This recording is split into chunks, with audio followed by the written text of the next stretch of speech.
Hello and welcome to Politics War Room with James Carville, and I'm Al Hunt.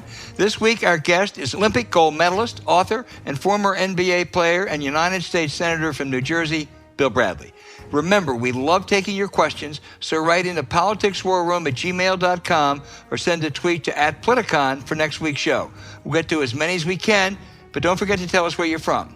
And please check out the links to this week's sponsors, Real Paper, HelloFresh, and Chili Sleep in the show notes. We thank you for supporting our sponsors. It helps make this podcast happen. Please tell your friends about us and remind them to subscribe on Apple Podcasts, Spotify, Stitcher, or wherever you get your podcasts. James, the noose is tightening on Donald Trump. His longtime accounting firm told investigators his financial statements could not be relied upon to be accurate. They're withdrawing their representation. Republican lawyer George Conway said their message to Trump is the statements are false because you lied. This also may hurt him with some of the banks where he has loans. Now, it was the state attorney general that filed the documents, but the real significance lies with the Manhattan DA's investigation of his business practices. This isn't going to help him, and he and his lapdogs like Jim Jordan are unhinged. And I just finally add that a judge ruled last week that Trump and his company will be defendants in the separate probe into possible scams with the 2017 inaugural monies, which may have been used to line his pockets. Man, that, as I said, that noose is tightening. It's tightening, and it's going to continue to tighten. It's going to continue to tighten because he's a career criminal, and when you have all these investigators looking at you, they're going to determine exactly that what you are, and he knows it. The kids know it. Everybody knows it. They're just sitting there waiting for more shoes to drop, and they'll continue to drop, and he will be indicted and tried. It's just that simple. Yep, keep your eyes on the Manhattan DA. And by the way, the Supreme Court is not going to help him. They want him out of there as bad as anybody else. Mitch McConnell's not going to help you. Right. There's nobody going to come to this guy's defense. Right. That's a Republican-centered Supreme Court, and their interests are in the Republicans of Mitch McConnell, not of Donald Trump. You're right. And that Manhattan DA, they have got the toughest, most professional legal and accounting experts around, and they're not going to. They're not going to indict him on anything that's questionable or frivolous. It's going to be a big deal. And remember, they have, in addition to all that, they have 5 million documents. Right. 5 million. Right. James, another big story this week was Sarah Palin's libel suit against the New York Times for an editorial that had an error, which the Times promptly corrected. Now, the jury unanimously decided against her, and the judge would have thrown the case out for insufficient evidence. But I'll tell you why I worry that this is still a big deal. I think the verdict was obviously correct. There's a standard set by the Supreme Court in 1964 for a public figure to win a libel suit for defamation. And that means the defendant has to prove actual malice or a reckless disregard of the facts. And back then, Justice Brennan wrote for the press, that just seminal decision, that at the core of the First Amendment is criticism of public figures. And while erroneous statements are inevitable, Brennan wrote, there must be protection if freedom of expression are to have any breathing space. That's what that 64 Sullivan decision settled on. And my great worry is that what Palin's real motive here is to get this to the Supreme Court, where you've already had 2 justices and there may be 2 or 3 others who want to overturn that decision. That would be a disaster.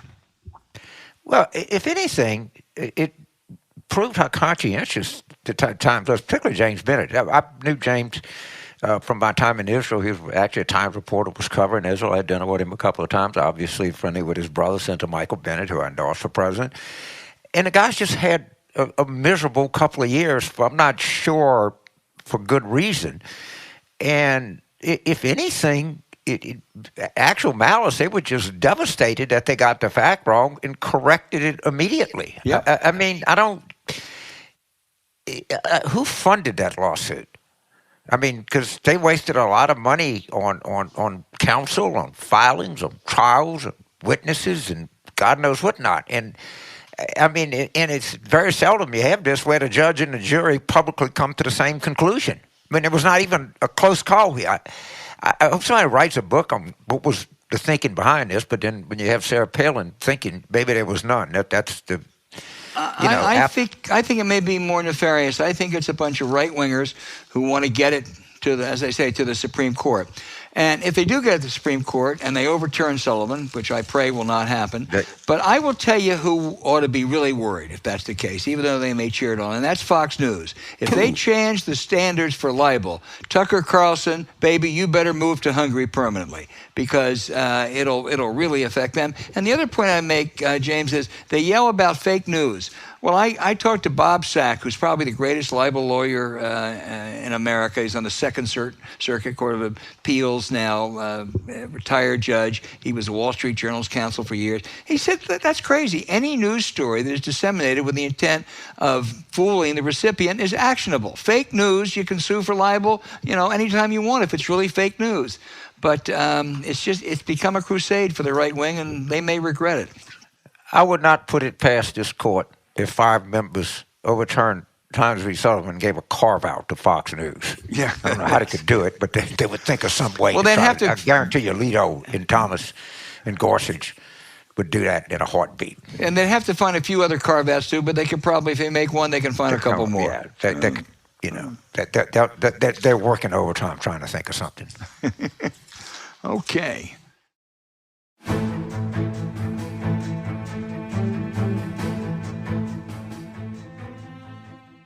Hey, have you ever really thought about where toilet paper comes from?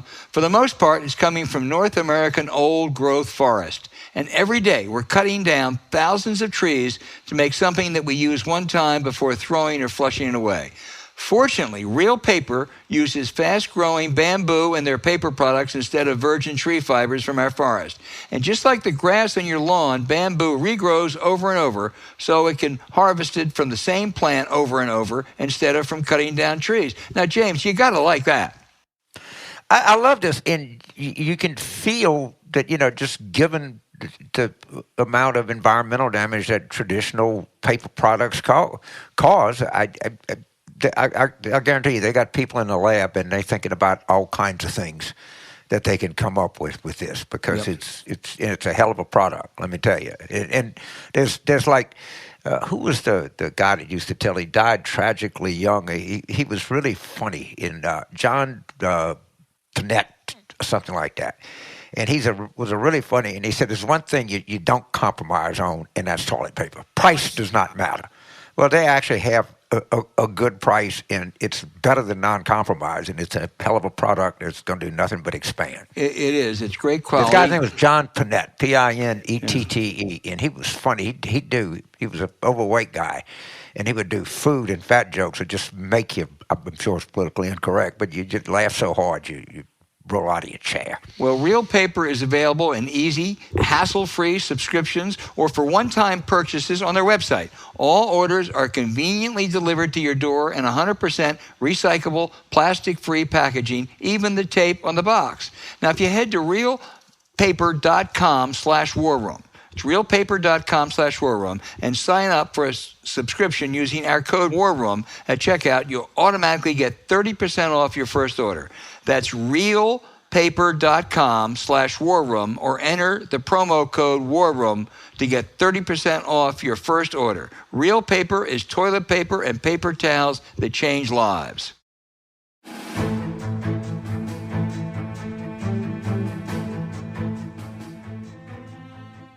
Hey, James, our guest is Bill Bradley, 3-term United States Senator, All-American basketball player at Princeton, Rhodes Scholar, part of an NBA championship team, successful investment banker, and now he's done a one-man play about his extraordinary life. Boy, that's a mouthful, Bill. You've done a lot. So it's great to have you. Good to see you again. You've also been deeply interested and worried about Russia and Ukraine for a long time. About 6 years ago, you suggested an accord that Russia withdraw from eastern Ukraine. Ukraine agreed never to join NATO, and there'd be internationally supervised referendum in Crimea. Would either side accept that? Would it fly with either side today? I think that events have taken on a life of their own as of today. But the basic principle of a negotiated settlement, I think, is still valid.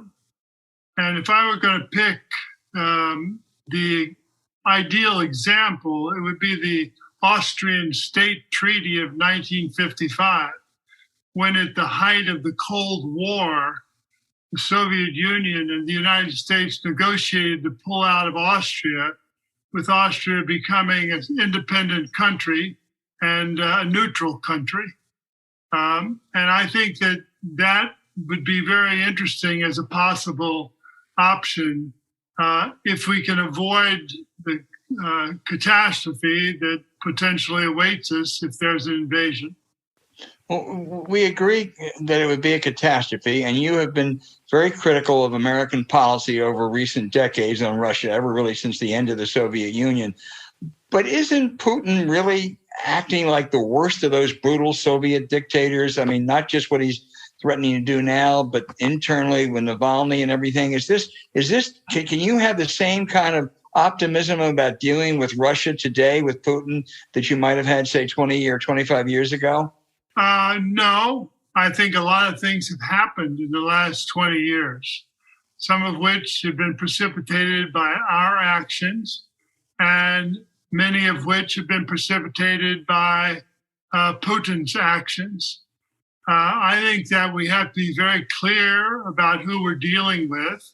And as long as the whole debate is about should he invade or will he invade or won't he invade, we lose airtime to talk about the things that are important to us, not the least of which are letting the world remember that in 1994, Russia signed a treaty already recognizing the existing boundaries of Ukraine in exchange for removing nuclear weapons from Ukraine.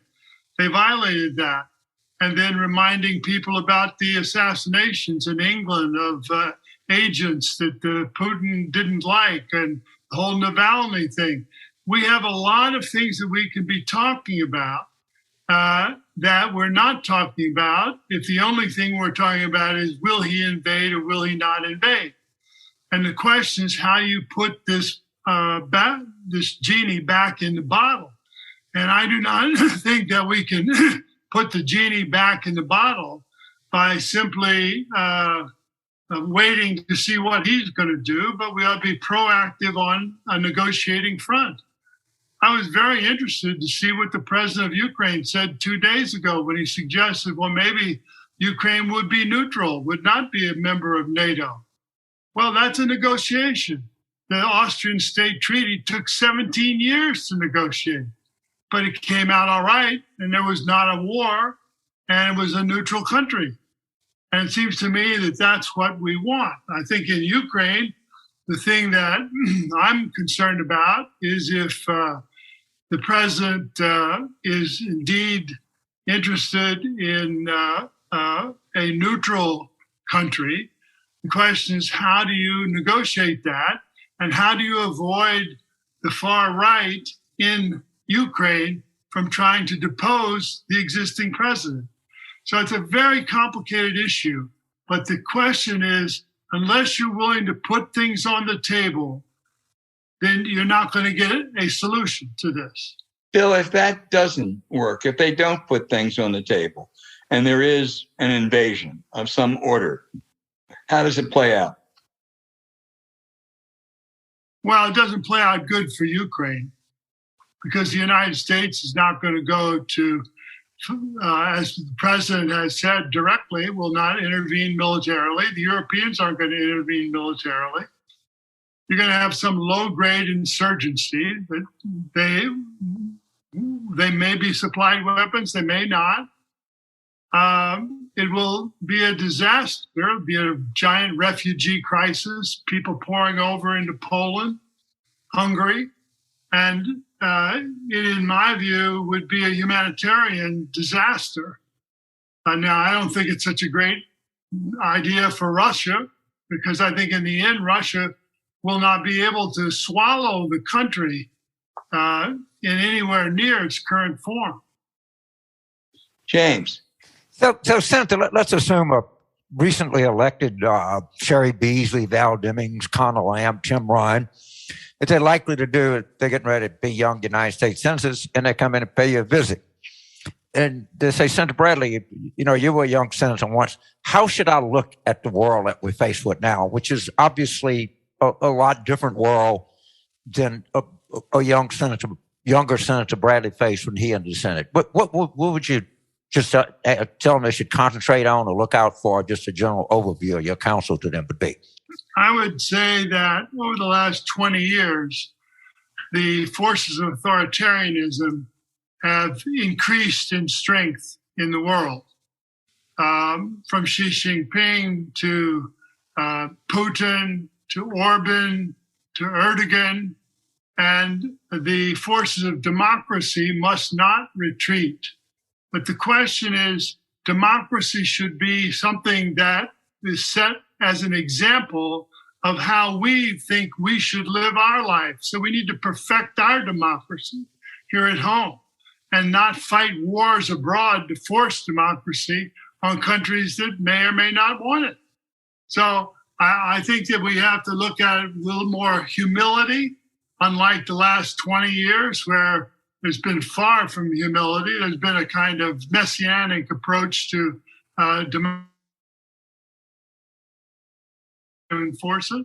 I think that was a tremendous mistake because it showed the world the limitations of U.S. power. Up until that point, people were very reluctant to challenge the United States because of our power, because we didn't have to use the power. It was a potential, like the Cold War. But once you used it, as you did in Iraq, as you did in Afghanistan, and you essentially fail, then you are no longer as strong in the world as you otherwise would be. So somebody in some part of the world says, well, that's great advice, Senator. The truth of the matter is the United States is deteriorating. I mean, you've lost the war in Iraq. You lost the war in Afghanistan. Don't make any mistake about it. Your democracy is as fragile as it's ever been in its entire history. Why would we want to emulate you? Why would anyone want to be like the U.S. or want to be like that? Is there something I'm missing? I'm just saying I'm a guy from Croatia or Thailand or something. I see the United States and I don't see a model for success right now. Yeah. Well, I think you make a good point, James, that our main job is not delivering democracy to Iraq or Afghanistan. Our job is delivering democracy to the American people. And there are plenty of things that we have to do in order to make that happen. And to the extent that we succeed in having a pluralistic, meaning a multiracial, multi-ethnic democracy, meaning where people actually not only vote, but participate in the affairs of their community, with a growing economy that takes more and more people to higher economic ground, we will be a powerful example. But we need to address our needs here at home.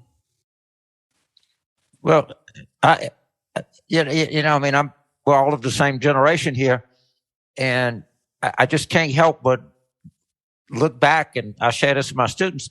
I've always been sure we were going to make it. I think we're going to make it, but it's more problematic maybe now than any time that I can remember. Well, I think there are some very negative forces loose in the society today. No question about that. And that's where you have to step forward with a very clear set of goals with very specific agenda. And you have to have leaders who are going to actually put themselves on the line. It is true. If we don't all step up, democracy is a fragile thing. Barry, Albert? He's just picking up on that, Bill. A number of, pretty thoughtful people, Michael Beschloss, Tony Blair, and Sean Wilentz up at your alma mater, have said they're really worried about the future of democracy in America. Yeah, do you share that concern? I wouldn't be listening too much to Tony Blair. Well, let me just do Michael Beschloss and Sean Wilentz. Yeah, Tony Blair doesn't have any right to comment about what's going on in America. He's one of the cheerleaders for Iraq. Good point. So I'll stick with the first two. I think Sean Wilentz and Beschloss are astute students of democracy, and of the United States. And I can see how they could be pessimistic at this stage. And things aren't easy. But there's a whole new world about to be born. The question is it going to be headed in the direction of authoritarianism, or is it going to be a reinvigoration of democracy? And what we've always managed to have in this country is in the darkest days, there was someone or some several people who stepped forward and were able to lead in very difficult times. And, you can talk about presidents, Lincoln, FDR.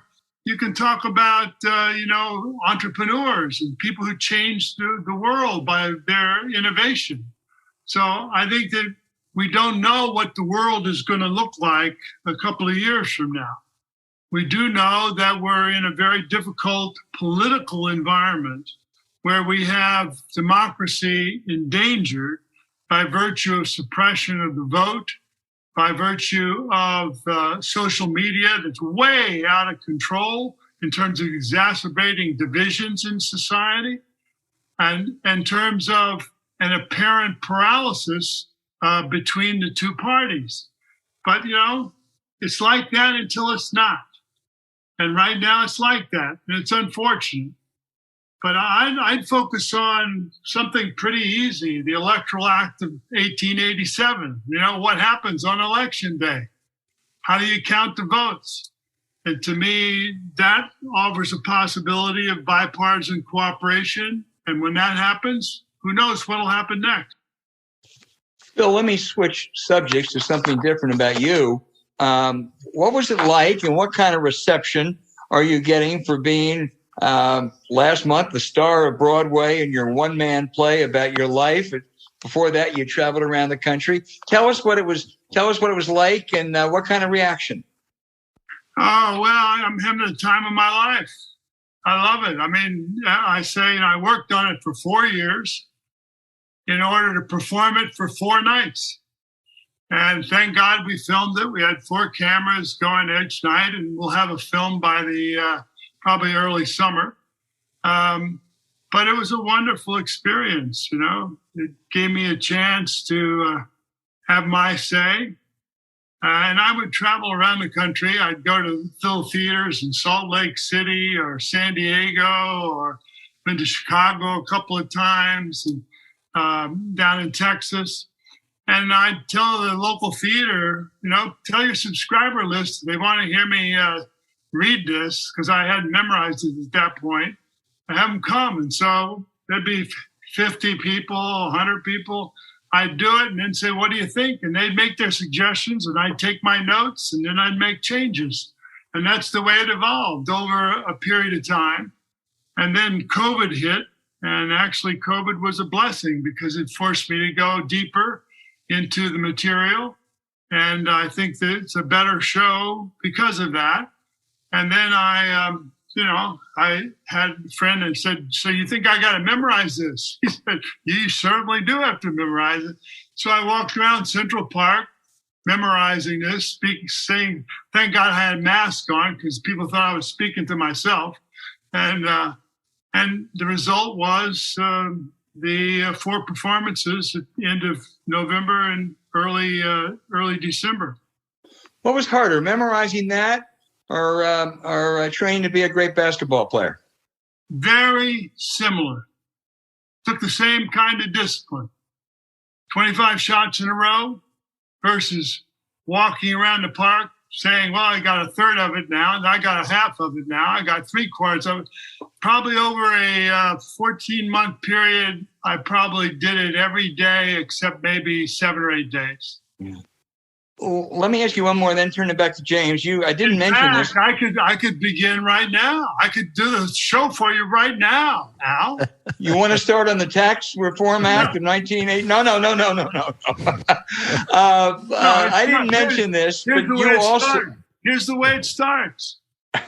You begin by bouncing a ball in the backyard, in the driveway, at the playground, and then you start shooting. Your knees are bent, your elbows on the ball, your eyes are on the rim. You shoot and you follow through.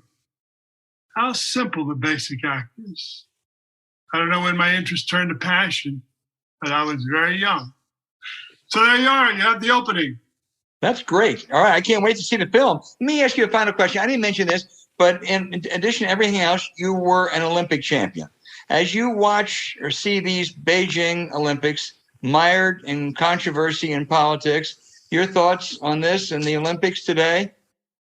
Well, I've thought since 1976 that this idea of moving the Olympics around the world every 4 years is a recipe for disaster. And we ought to go to the country of the Olympics origin, Greece, build a permanent Olympic stadium, return there every 4 years, turn it not just into a celebration of the fastest and most agile and strongest of the world's youth, but have a cultural festival, part of which would be athletics. And then we'd get back to having the focus on the athletes and the performance and the excellence that we see when we see someone in top shape at the top of their game. That, in my view, would be much more than the politics that will always buffet Olympics when they move from country to country. James. So Senator, our listenership is dying to know this, as I'm dying to know it. And that is, what does Senator Bradley recommend? Like 2 or 3 commentators, sites, books, or something like that? What should a person that tries to stay informed, what are some things that you look at that we all accessible to all of us? Well, definitely number one, the Hunt Carville podcast. I like that. Yay! That's after they see you. That's by far the best. That's the most important thing to see. Right. I don't know. I read a lot of stuff. I read a lot of economic stuff, financial stuff. I try to read history. So, I don't think there's any one thing you read. I think there are a lot of things that you read. So I got to end with a basketball question because Al and his son get into these debates, and Al is a big historical fan of Oscar Robertson, as I think that you are. Could you just talk a little bit about Oscar Robertson and his game to people that, basketball fans, but it's all ancient history? You want me to talk about the Big O to the 1/10 of 1% of the people who don't even know who the hell he is, right? Exactly. We do arcane stuff that no one else does. And I'll listen like that. His greatest strength was that he never took a shot at 17 feet that he could get at 15 feet. He never took a shot at 15 feet that he could get at 10 feet. In other words, he was in control of his body and the ball and the relationship between each of those and his man in a way that made him an extraordinary player. And I think that, if I was starting a team, I wouldn't start with Oscar. I'd start with Bill Russell because I think he was the biggest winner of all time. And then it would be close between Oscar and Michael. Wow. Well, we get different questions here, and we get different answers here. So I appreciate your insight, and I can't tell you what a delight it is to see that you're doing so well. You're looking so well, and you're still active. And man, keep on thinking and keep on punching because we're losing ground here. I would just add one thing, James. Bill, I remember when we took you to a Georgetown basketball game probably about 30 years ago, and Dikembe Mutombo blocked about 5 shots and put him in the 5th row. And I said, "Isn't that amazing?" You said, No. Bill Russell usually kept the ball in bounds when he blocked a shot. That's exactly right. He started a fast break. Yeah. And that's why your first couple of years they beat the Knicks. Yeah, that's true. That was the last championship. We should have won that series. There's a piece on Athletic that you would really enjoy. Why the 61-62 basketball season was the best ever. Why the 61-62 NBA season was the best ever. Like a Wilt 100-point game. They went through all of the. It was interesting, okay? And you were probably just coming out of high school about that time. He was a Yeah. No, I think the best team that ever Probably. played was the 65, 66 Celtics, because they had everybody then. And they had the Jones brothers, Kuzma, Charman, Heinsohn, Russell, Havlicek. They had them all. Yeah. And it was a remarkable team. They had a pretty fair country coach, too. They sure did. Only problem is he smoked. You know what I mean? Yeah. Cigars. We don't want cigar smoke in arenas today. Just the final one, just because we've gotten into this. Do you ever talk to Russell? I certainly did talk a lot to Russell in the last several years, but not since he's deteriorated as much as he has. He's got a kind of dementia issue. And it's very sad. He's a wonderful human being. I sat with him. I don't know. I thought for a while I was going to do a book in which I was going to interview Russell and Oscar and West and the old guys about the game. And I spent 2 or 3 days with Russell, and then I decided I'm not going to do the book. And Bill was very strong, very good supporter of mine when I ran for president. He was in New Hampshire, he was in Iowa, and he became a good friend. And I think he's a really extraordinary human being. So I'll leave you a story. We had the 2013 NBA All-Star game. It might have been 12 or something. It was somewhere around that time frame. And they had a party the night before the game, and everybody was there. And Bob Pettit and Bill Russell talked to each other, and no one would get within 8 feet of them. Because everybody was just fascinating just watching this conversation. Yeah, they were probably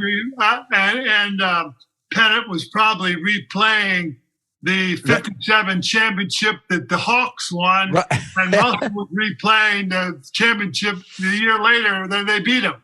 Yeah, well, you're from Missouri, so I'm sure you remember. You remember that. But it was really just extraordinary just to watch how much respect people had for those two guys, and just everybody just cleared out of the way. Nobody tried to come in and make a point. You know, it was a remarkable. Actually, Bob Pettit's become a pretty good friend too since 2000. Yeah, he's a successful banker. He stayed in Louisiana and he did very well. Yeah. Bill Bradley, you've been a fabulous guest. I cannot thank you enough. We cannot wait to see that document. Is it a documentary, I guess, when it comes out in about, in June? Probably it'll be out in June. Yeah, it's called Rolling Along. Well, we can't wait to see it. And best to your daughter, and hope to talk soon. Thanks. Yes, Rolling along, James. I got it. Rolling along. For the Mississippi. The Mississippi, Old Man River keeps on rolling. Thank you so much, Senator. Thanks.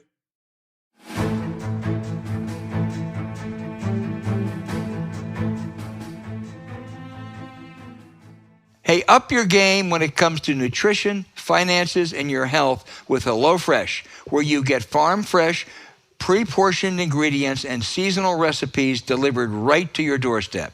So skip the trips to the grocery store and count on HelloFresh to make home cooking easy, fun, and affordable. That's why it's America's #1 meal kit.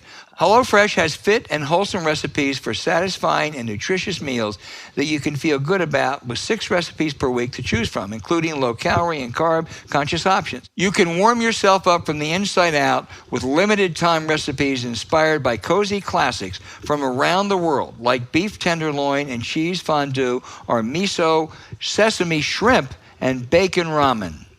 We love that you can easily customize your order on the app within minutes. Fresh, high-quality ingredients that go from the farm to your kitchen in less than a week. All delivered right to your door. Your whole family loves it, right, James Carville? Yeah, I've used this product on numerous occasions, and I just say this. It tastes good. I don't know how to do it, and you know exactly, they got very good nutritional information if you're older like we are, and you kind of watch this stuff from time to time. It's right there, and I just thought you couldn't. I had this thought of thing in the back of my mind. It was all like TV dinners. It's anything but that. This stuff is really, it's really tasty, and you know exactly what you eat. It's a hell of a product. So go to HelloFresh.com/WarRoom16 and use code WARROOM16 for up to 16 free meals and 3 free gifts. For America's #1 meal kit, remember, you go to HelloFresh.com/WarRoom16 and use code WarRoom16 for up to 16 free meals and 3 free gifts, or look for the link in our show notes. Yeah, you can say, hey, honey, I got dinner tonight. I got prep, cooking, and cleanup all done. Wow.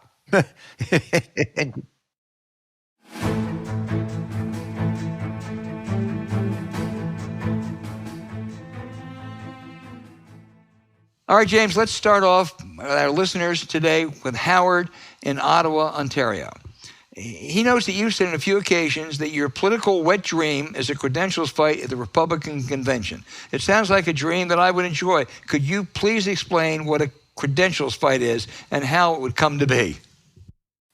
So this has you know probably more about this than I do, but there's kind of a long history of different delegations. Famously, the Mississippi Freedom Delegation, I think it was at the 1964 Democratic Convention. So the Credentials Committee at a convention decides who they're going to seat. It's usually not that particularly controversial, as they have a rule and the party has a rule and somebody wins a primary. But when they have them, they can be quite entertaining. And I just can't imagine that if he did run, that he would just accept the fate of the primary voters. But the whole convention, as I appreciate, has to vote on which delegation you seat, and it's a rare but can be a very intense event. And it would be a wet dream, Howard, so let's hope you and James get your way.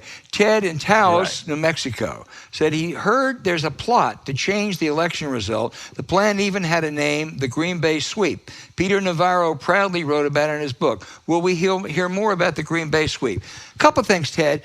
First of all, that's what Navarro did call it, and he and Steve Bannon concocted this crazy scheme. They were going to force Pence not to accept the Electoral College votes that came in, and then they were going to have enough members of Congress to throw it all in chaos and would eventually keep Trump in office. Let me tell you how stupid Peter Navarro is. Not only does he know nothing about economics, not only does he know nothing about constitutional law, he doesn't know a damn thing about football. It's not the Green Bay Sweep. It's the Packers Sweep. David Mariners, who wrote the great book on Vince Lombardi, said nobody who knows anything about football would call it the Green Bay Sweep. So that's just another thing you can add to the list, James, of things that Peter Navarro doesn't know. Yeah, could you imagine running the Green Bay Sweep against Aaron Donald? You get swept off the field. I mean, that worked fine when you had, 215-pound linemen. I mean, it's so manifestly stupid, but why would we be surprised? Yeah, I know. Hey, Ron in West Virginia notes that the governor of his neighboring state of Kentucky is an interesting study. He's a Democrat in a really red state. He's never lost a statewide race. Could he be the next Bill Clinton, James Carville? Well, I know him very well. I knew his dad was also governor of Kentucky. And, I'd say that's like saying that to me it's the next Babe Ruth. I mean, but he's a very, very talented guy who's had a remarkably successful career in politics. I think he was like Attorney General before he was governor. And what's remarkable about Andy is he's one of the few Democrats that ever gets elected to anything in Kentucky, which is, a really, really deep red state. But, I mean, I think that's a tribute to his dad and a tribute to him that they have been so politically successful in that state. Yeah, sure is. I should say the Commonwealth. They're very peculiar about that. Rob in Rosemont, Pennsylvania. That's my stomping grounds, James. We know Rosemont, the Philadelphia's main line. He said Republicans always make the most of Democratic blunders. Do you think the DNC and every Democratic campaign will be on the ball this year and dominate the airwaves with footage of rioters breaking into the Capitol with the voice of the RNC supported in the background? Rob, a couple points. First of all, everybody ought to know about it. I've mentioned before on this show, if anyone out there has not seen the HBO show 4 Hours at the Capitol, please watch it. Show it to all of your friends. And Rob, I certainly think Democrats shouldn't shy away from talking about that, but I don't think that should be the centerpiece of their election. The centerpiece of their election really ought to be what they can do for you. Do you want to move forward or go back to those bad old days? And that may be part of the latter, but I think any Democratic candidate who bases his campaign campaign primarily on the awful things that happened January 6th, probably is making a mistake.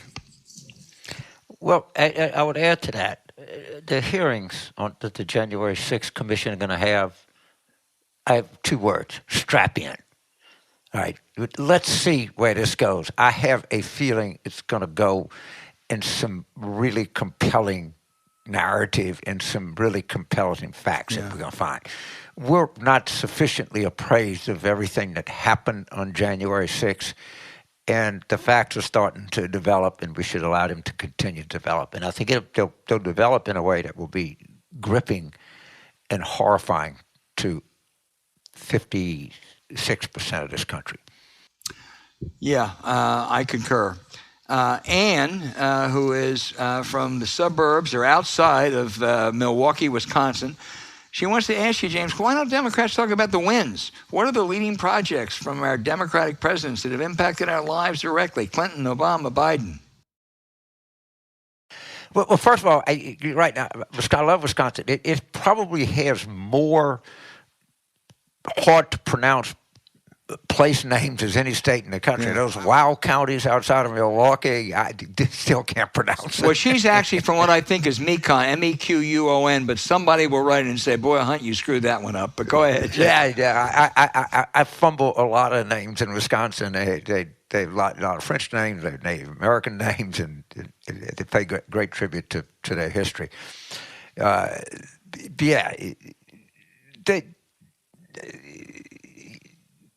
There just has to be more aggressiveness, and I actually do think that people are starting to understand that at some level. It's not anywhere close to where we want it to be, but I do have a sense that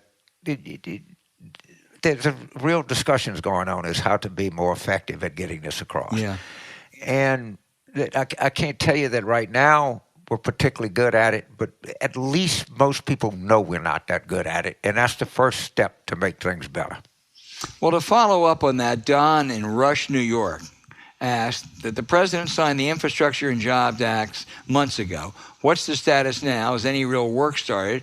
I hear you talk about Democrats appealing to voters. This is more than an opportunity. It's what the nation has been calling out for decades. If work is being done, shout it out. It is beginning. These things don't happen, right away. Some things aren't shovel ready. But they got the best guy they could have, Mitch Landrieu, in charge of it. He's going around the country talking about it. It's going to start. And I would just remind any of those members of Congress who brag about a project and you find out they voted against it, please don't hesitate to remind them of their hypocrisy.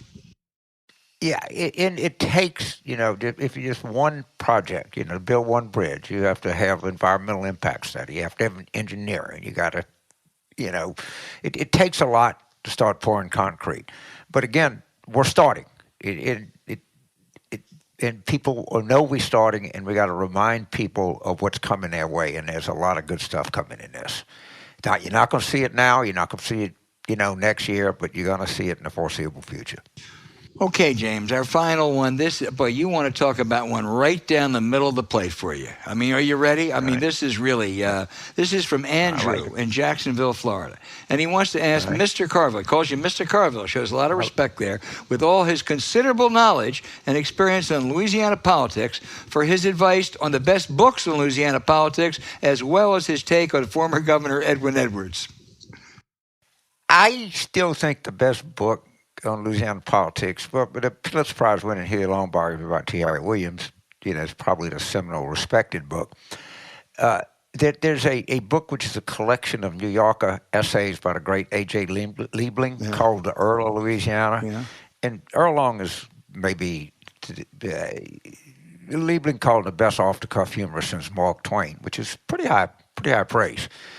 I just think you'll find that so entertaining, and it actually gives you a good description of the state. It was a collection of, I think, 6 essays that Liebling wrote in a New Yorker, and they put them together in book form. And you can read it from a Jacksonville to Dallas flight.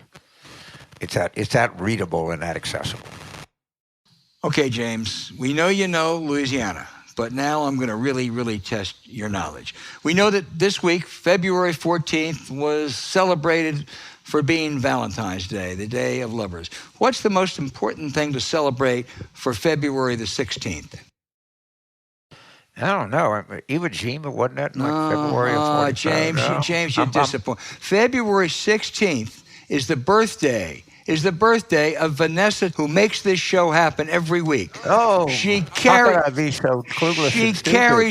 She carries Ann and Mike and you and me, 5 guys who screw up every week, and the one person there who protects us is Vanessa, whose birthday is February 16th.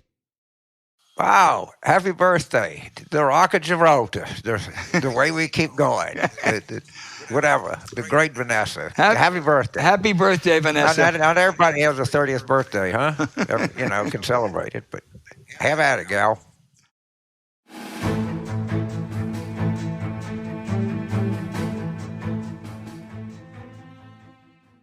Hey, James, science tells us the best way to achieve and maintain consistent deep sleep is by lowering core body temperature. You'd be amazed. Temperature-controlled sleep restores testosterone levels, repairs muscle after a hard day's work, and improves cognitive function.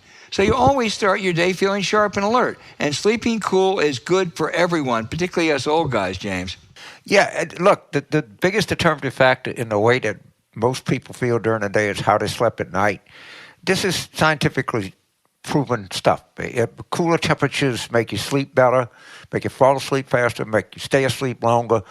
I mean, this is something that when you think about it, you say, why didn't someone think of this before? Well, they didn't, but they thought of it now. So as they say in the business, best time to plant an oak tree was 25 years ago. The second best time is right now. Yep. And so you got something right now in your life that can help you do, in most people's opinion, the thing that determines how they feel the next day is the way they slept the night before. Chili Sleep makes customized climate-controlled sleep solutions that help you improve your entire well-being. And with the Uller and Cube sleep systems, you'll be using a hydro-powered, temperature-controlled mattress topper that fits over your existing mattress to give you ideal sleep temperature. Whether you sleep hot or cold, these luxury mattresses pads keep your bed at the perfect temperature for deep sleep. And they're designed to help you fall asleep, stay asleep, and give you all the confidence and energy to power through your day. Now imagine waking up and not feeling tired. Chili Sleep can help make that happen. Then for an extra layer of comfort, they also make the Chili Blanket, the only weighted blanket that also can be paired with a control unit for the ultimate sweat-free sleep. So head over to chilisleep.com/warroom to learn more and check out a special offer available exclusively for Politics War Room listeners and only for a limited time. That's Chili, C-H-I-L-I, sleep.com/warroom to take advantage of our exclusive discount and wake up refreshed every day, or look for the link in our show notes.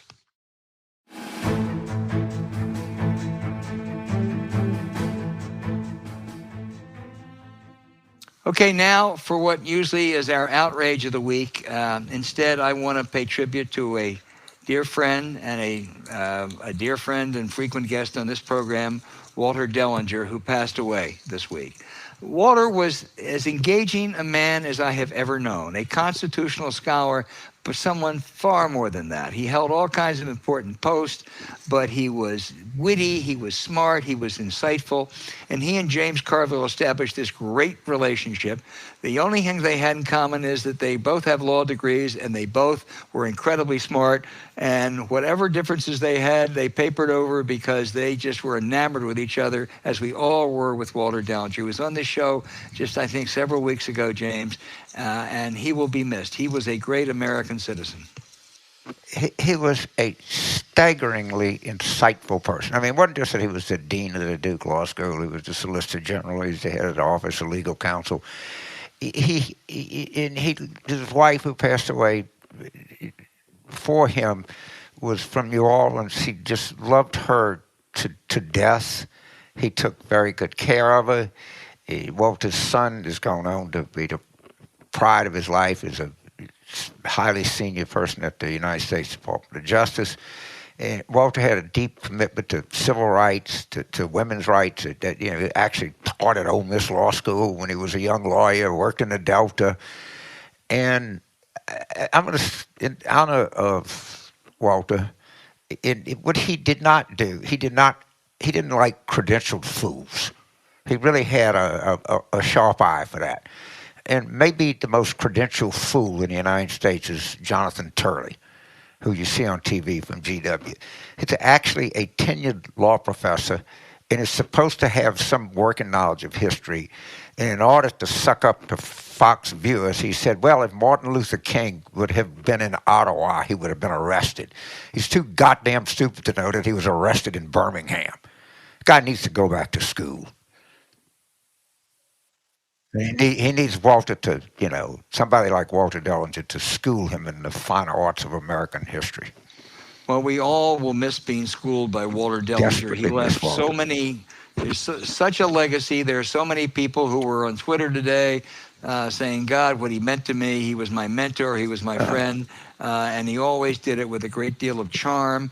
And we will miss him on this show. Last time he was on this show, James, remember he said he was going to put in his bio that he was the dean of the Duke Law School, the U.S. Solicitor General, the head of the Office of Legal Counsel, and the counsel to Politics War Room with James Carville and Al Hunt. So we'll take it. And I want to tell you something. You will always be our counsel, Walter Dellinger. You are missed. Forever and ever.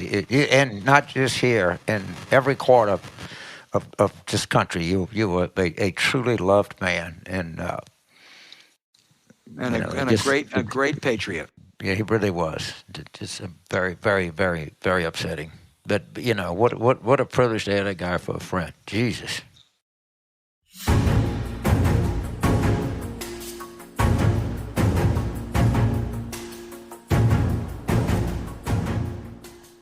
Hey, thanks for listening to Politics War Room with James Carville, and I'm Al Hunt.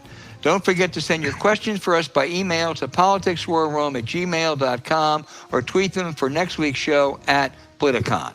Following this episode, we'd really appreciate it if you check out the links to our sponsors, Real Paper, Hello Fresh, and Chili Sleep in the show notes. We thank you for supporting them. When you do, it helps make this podcast happen. To keep up with us, subscribe to Politics War Room on Apple Podcasts, Spotify, Stitcher, or wherever you listen. Please rate the show with a 5-star review. We'll be back next week with another show as we continue our War Room planning.